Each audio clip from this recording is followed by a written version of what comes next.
tat jnanam, na tat shilpam. Na sa vidya, na sa kala. Na sa yogo, na tat karmam. Natyasmin yanna drishyate. There is no other knowledge, no other sculpture, no other learning, no other art.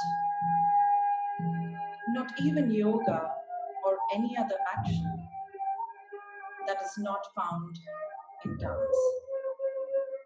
From the Natya Shastra. Hello everyone, I'm Mathangi Keshavan and I welcome you all to Journeys of Hope, an initiative by Annapurna Indian Dance Company to really celebrate and support all artists of Yorkshire in the UK and beyond. And more importantly, as a tribute to all of our frontline workers. Journeys of Hope. I hung on to this word hope and really took this opportunity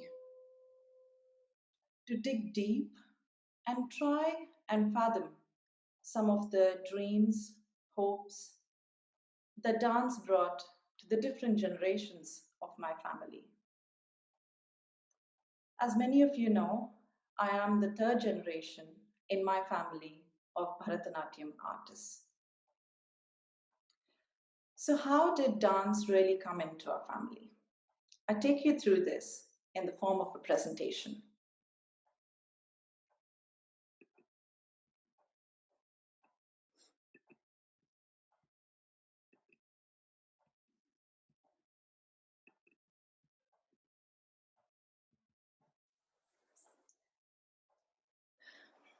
My grandfather, T.K. Narayan, born in Hassan, a town in South India, was aged 17 and studying engineering in Bangalore when he watched a performance by the legendary dancer that most of you have heard about, Ram Gopal, that transformed his life.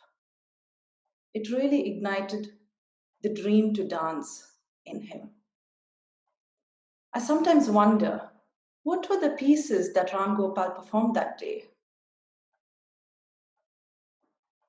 So the next day, my grandfather was traveling to Mysore, and it so happened that the musicians who had played for Ram Gopal the previous evening were traveling in the same train. Such a coincidence, or some people may call it fate, I suppose.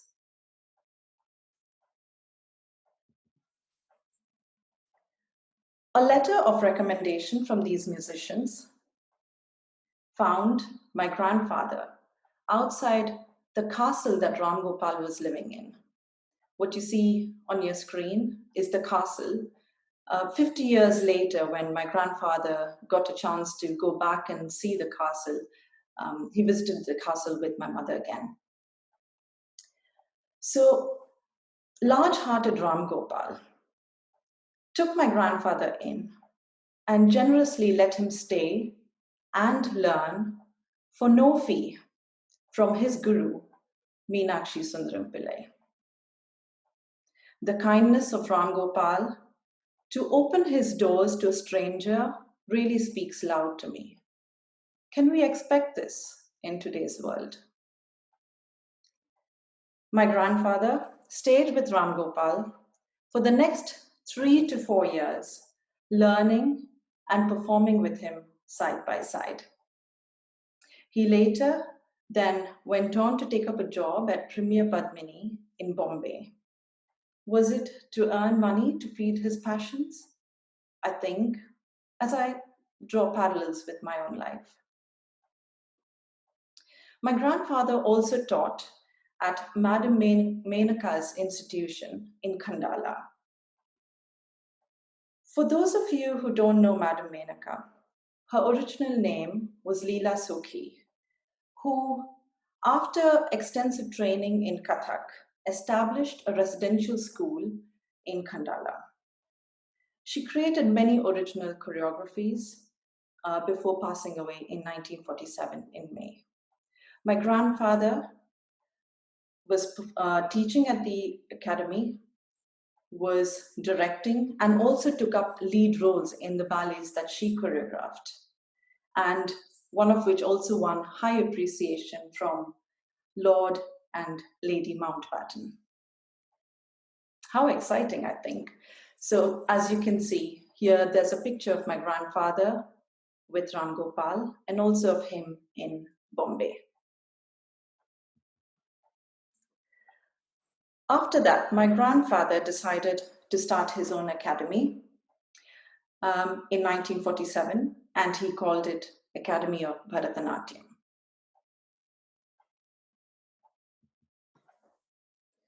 He realized, though, that he needed a live partner who could sing Carnatic music. Good thinking, I thought, as we all understand the importance of Carnatic music to Bharatanatyam. So this search for a bride who could sing led him to a small village called Edayathamangalam. This village is near Trichy. He married my grandmother, taught her dance, and together they went to further their training from Guru Muthukumara Pillai. You see this picture of my grandparents with Guru Muthukumara Pillai. The couple soon settled down in Hyderabad as my grandfather got a job as a lecturer in the Government College of Music and Dance in Hyderabad. You see here my grandfather with some of his colleagues and my grandmother as well, and the principal of the Government College of Music and Dance in Hyderabad. My grandmother, the oldest in a vibrant family of 8, was an excellent singer with a melodious voice. So by now, my grandmother could sing, she knew dance, and she could play the Natvangam. And this found her traveling all over Europe and USSR with the legendary dancer Kamala Lakshman. How did Kamala Lakshman find my grandmother? I sometimes ask. In this picture, you see on the right, you see my grandmother with Kamala's sister Radha, and some of you may have watched her live performance only 2 days ago, I think. Very wonderful to have seen that performance live on Facebook today. My grandmother was now the director of the academy and was training several students passionately. She also had a very successful stint at the Singapore Fine Arts Society in 1976. I'd like to now play for you her singing, although this was from when she was much older, and you'll also hear my mother in the background.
tirelessly for over 30 years and went on to be the principal of the Government College of Music and Dance in Hyderabad, whilst my grandmother ran the academy in their ashram-like estate, um, teaching several hundred students all over Andhra Pradesh. They invited several notable artists of the dance fraternity, as you can see in the slide as well. If any of you out there know more stories about my grandparents, I'd really love to hear some more. I do wish I spent my summer holidays asking them more about dance, but although I did enjoy being pampered by them with lots of sweets, mangoes, the Hyderabad mangoes, Banganpalli for those of you who know, and of course lots of love from them.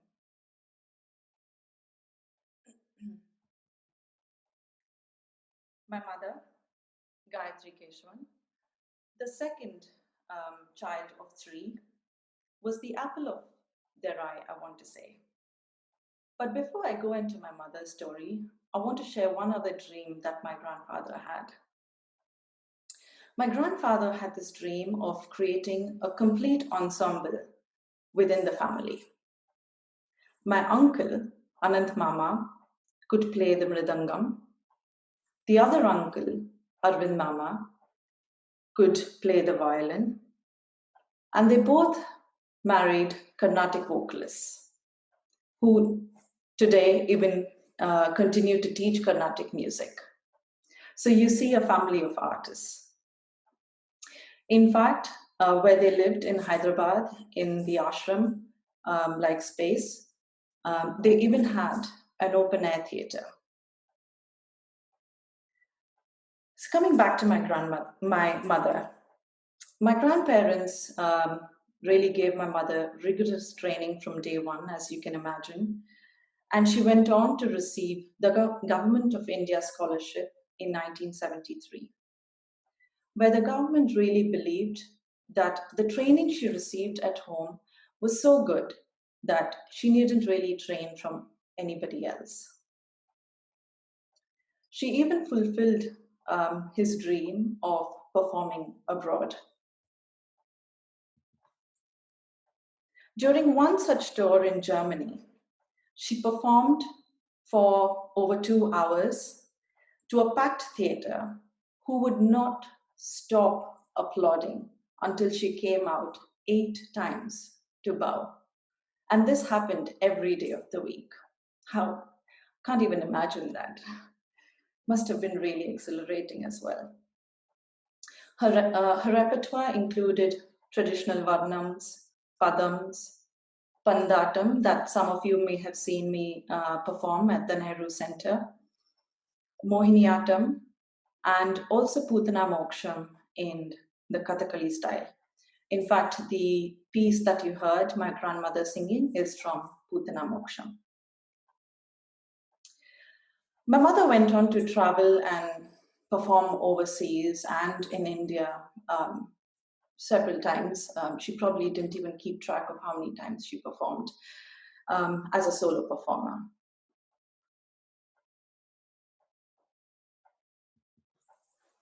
My mother and father, R.C. Keshavan, got married in 1978 and settled down in Bangalore, where my mother established a branch of the academy, with my father supporting and caring for all of her needs.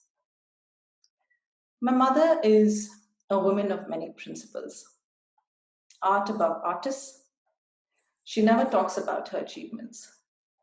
She never commercializes her art.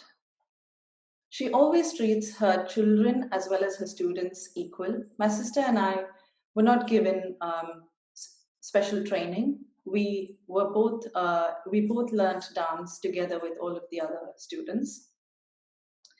And she really believes in maintaining the purity of the style and the pieces, just as how she learned it from her parents. So a lot of our pieces are original and they're very simple because that's how it was handed down as well. She also believes in perfecting the perfection, if there is such a thing.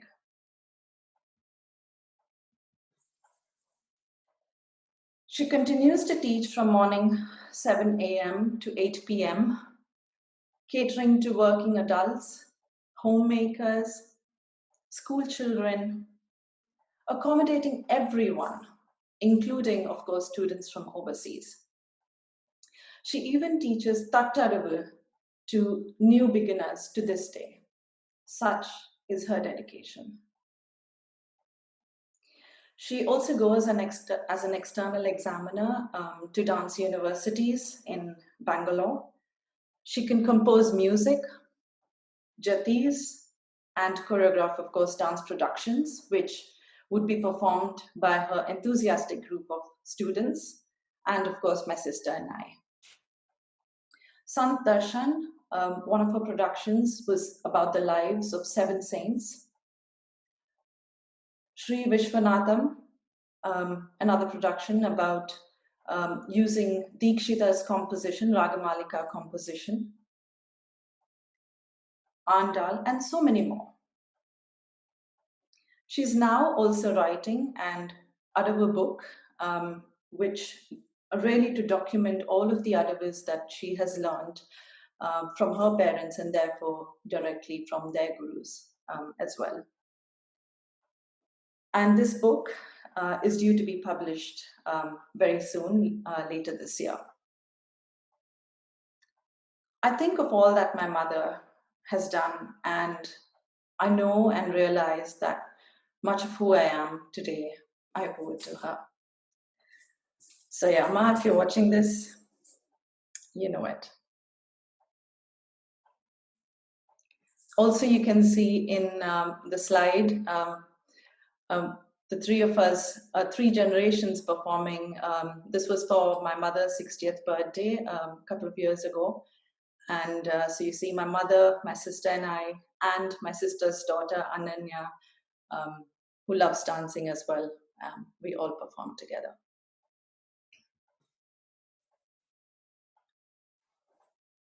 As you can tell, dance and music completely engulfed our childhood. Being the second child and a naughty little girl, I would always feel dance and music classes, because we were learning Carnatic music as well, really kept me away from playing with my friends.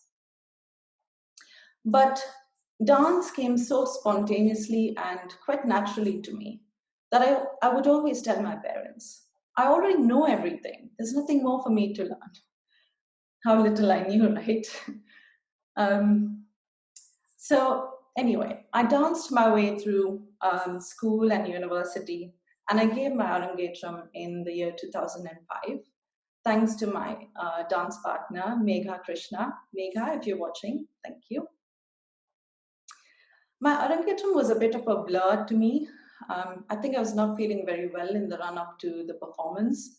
And I also remember that one of the safety pins really popped open and kind of kept me distracted through Tilana.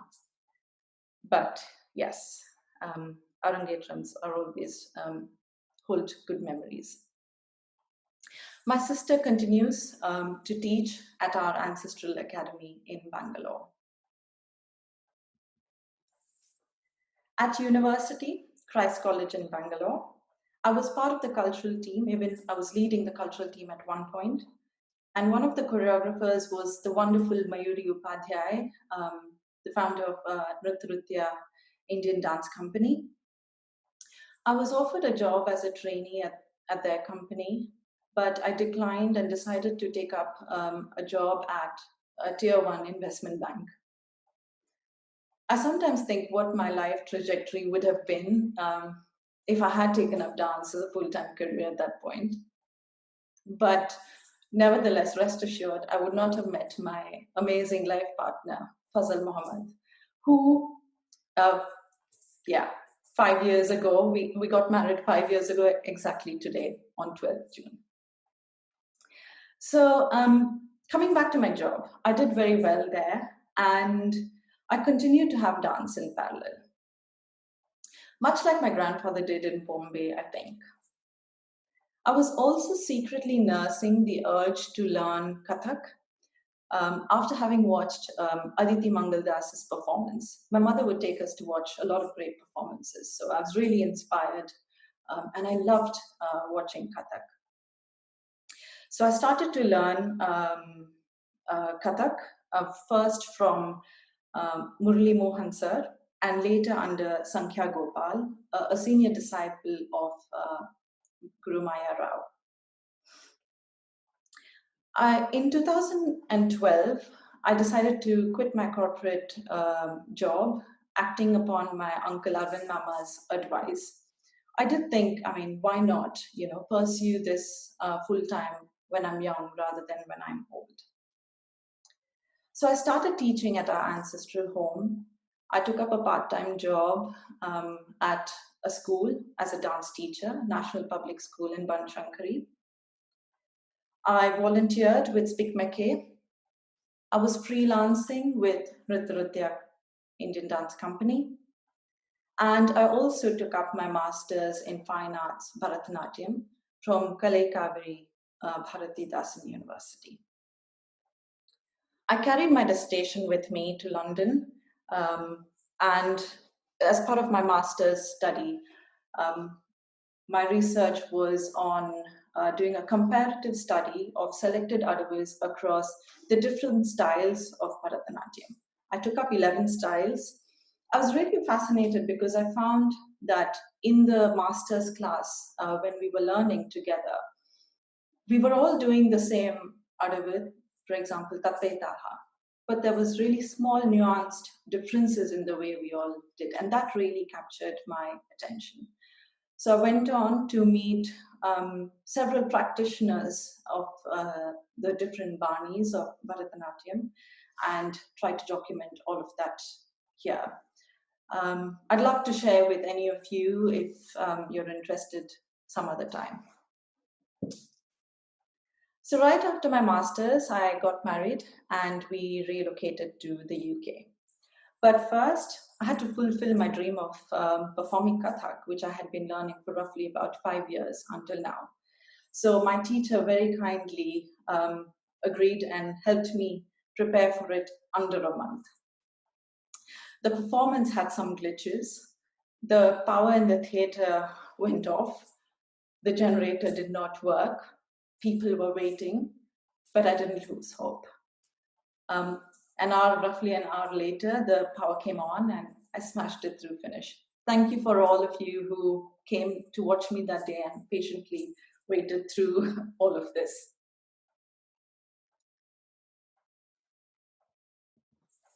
In London now,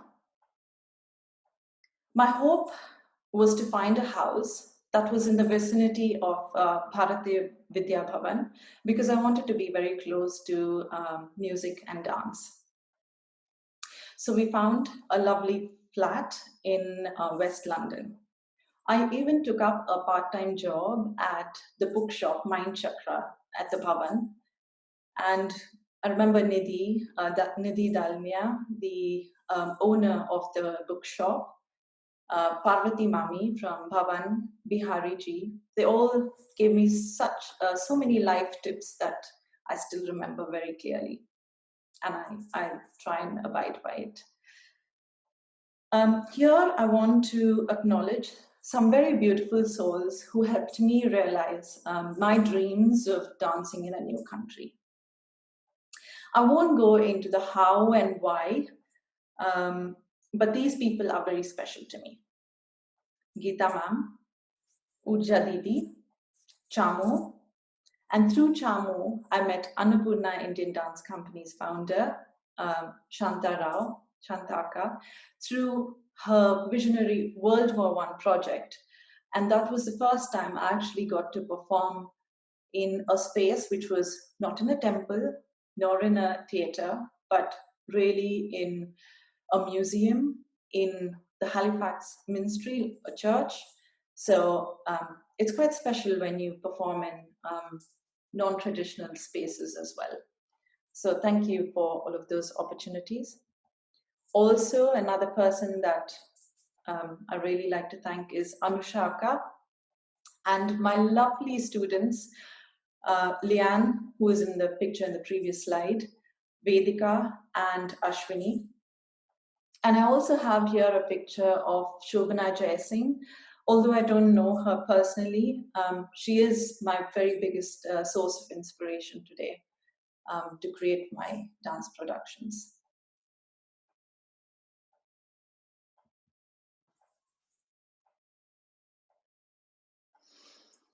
I contemplated doing dance full-time in London. I weighed my options and I decided to go back to the corporate world. I now thoroughly enjoy this busy, busy life with the complete support of my family, my office colleagues, my dance colleagues, and my friends, juggling work in a technology firm as a business consultant, teaching dance, performing, and creating productions of my own. I am finding a growing influence that they each have on the other in ways that I could never have imagined. Narratives of zeros and ones, which had to be put on hold, was one such inspiration of trying to bring together my world of digital and data and dance. I sometimes think what my grandparents would make of all this. I aspire to create many more productions that capture my mind. And actually, only yesterday, I was watching this other talk by Sri Ram, a composer, and he put it so aptly that I wanted to share today. I striving to find your roots and make it relevant for the space today. So that dream of pursuing dance full-time remains, but I think until then, I have to get cracking.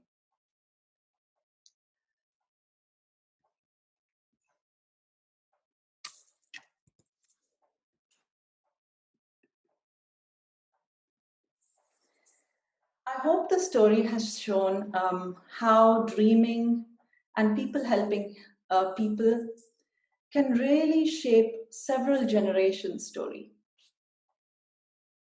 I remain committed to helping people around me, and I hope you do too. I wish to thank Annapurna Indian Dance Company and Shanta Rao Akka and the wonderful team of volunteers who are working behind the scenes, Priya Sundar, Charu Asthana, Vijay Venkat, and of course, above all, Shanta Rao Akka for creating this platform for all of us to share our stories and for me personally, helping me relive the dreams of my family. Do tune in tomorrow to watch the wonderful Jyoti Mandral, a Kathak dancer and choreographer. I'm sure she'll have plenty of wonderful stories to share as well. But before we close, I'd like to share with you this poem that my mother wrote in 2011 called The Essence of Indian Dances. Indian dance is divine, embedded in temple shrines. Classical in style and technique absolutely are unique. Rhythmic leaps and movements, clasping hands with voice, melody, and instruments, weaving an inseparable harmony for the dancing spirit to fly to tranquility. Vibrating footwork to the resounding cymbals, like twins in unison doth fleet, while body, arms, and eyes echo the nimble feet. Stories of sentiments, songs of emotions, tell tales with hastas that are to bend or stretch a finger or two, narrate an epic, a love, or a hero too. Fast at times as phrases go, bursting energy seems the frame can throw. Soon comes the calm, silence, unfolding feelings as emotions flow. Knowledge enriched knows no end. The teacher, the taught, years do spend. What colors, what sounds, into the dancer blend. Blessed are those on whom art descends. Body and soul live to breathe the rhythm of the heart till the end. Thank you all for watching and listening to me today, and I hope you have a great evening. Thank you.